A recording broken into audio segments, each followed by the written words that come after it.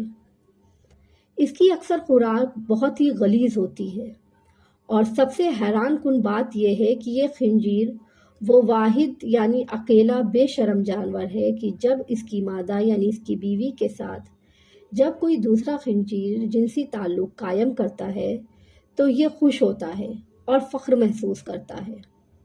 یہ واحد جانور ہے جس میں اتنی ساری بے شرمیاں بھری ہوئی ہیں۔ آپ خود دیکھیں کہ جب آپ ایسے جانور کا گوشت کھائیں گے جس کی بنیاد غلاظت سے بھری ہوئی ہے تو وہ کیا آپ کو فائدہ کرے گا؟